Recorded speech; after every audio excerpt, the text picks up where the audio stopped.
Sveiki visi, su jumis aš Zita Baskienė, life coach arba gyvenimo mokytojas. Ir šiandieną trumpai norėjau pasakyti dar apie vieną klystkelį, į kurį mus nori įpinti dažnai psichologai, mokytojai arba šiaip transliuotojai socialinėje erdvėje, kur yra sakoma, kad jeigu tave kitame žmoguje kažkas erzina, tai būtinai yra tavyje, ieškok problemos savyje, tu ligonis, tu blogas, tu netinkamai kažką supranti ir panašiai.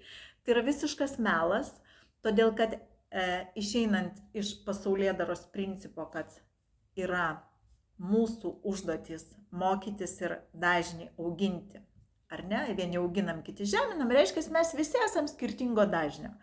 Labai gerai bendraujam tada, kada esam to paties dažnio, tada vyksta rezonansas. Kai esam skirtingo dažnio, vyksta dezonansas.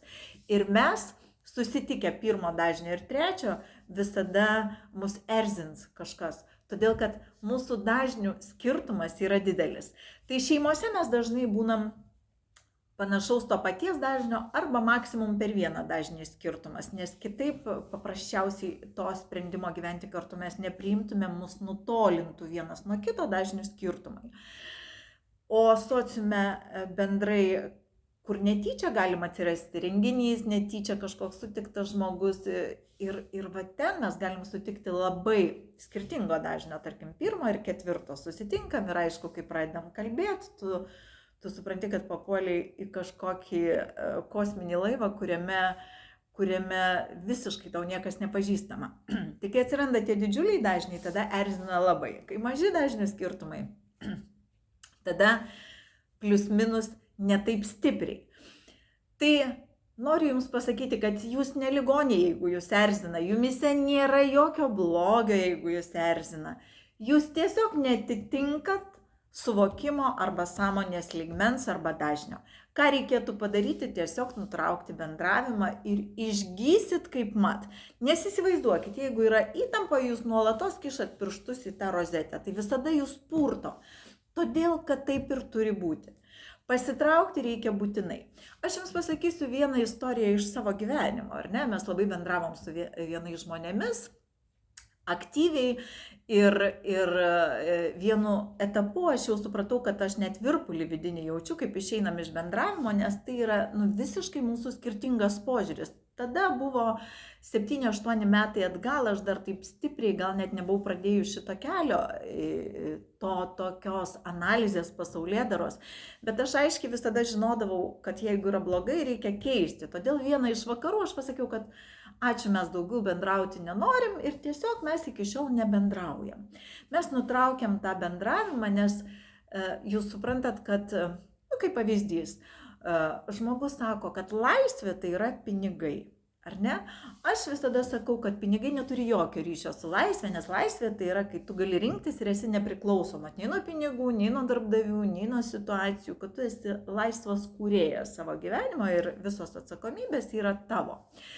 Ir vat, kai kartu bendrauju, ar ne, aiškiai, kad skiriasi ir aišku, kad erzina tas posakis, kad pinigai yra laisvė. Tai jeigu vadovausimės tą teoriją, kas sklando visuomeniai, tai aš turėčiau dabar ieškoti problemos, kodėl mane erzina ta teorija. Tai yra absurdas. O tai, ką noriu pasakyti Jums, viską paaiškina. Tai yra dažnių skirtumai. Todėl mes turim nutraukti bendravimą su tais žmonėmis.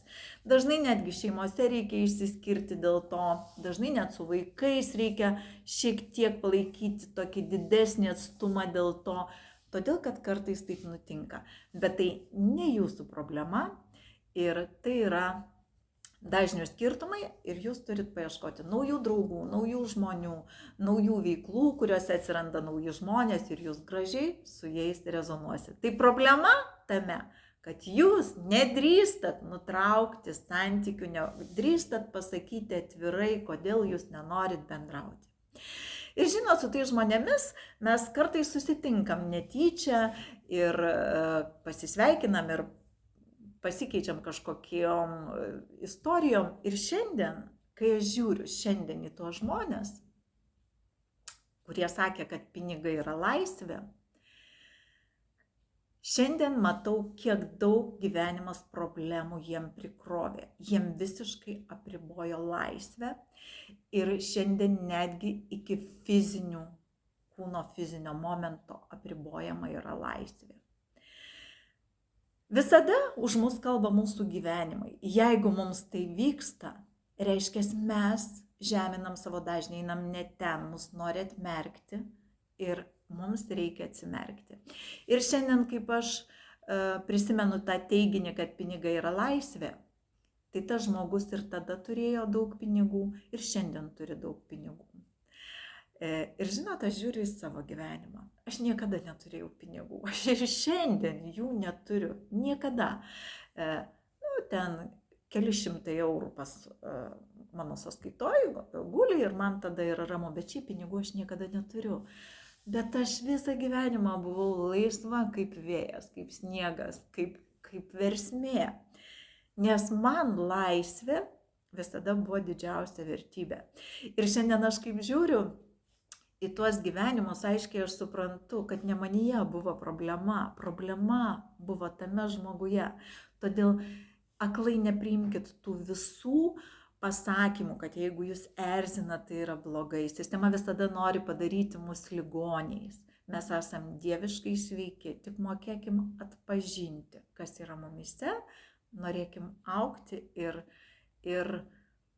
tiesiog tada galėsim būti tuo, kuo norim būti. Tai ne jumyse yra problema. Problema yra dažnio skirtume. Ištraukit pirštus iš rozetės ir viskas bus gerai. Tai būkit laimingi ir ieškokit aplinkos rezonansui. Ačiū.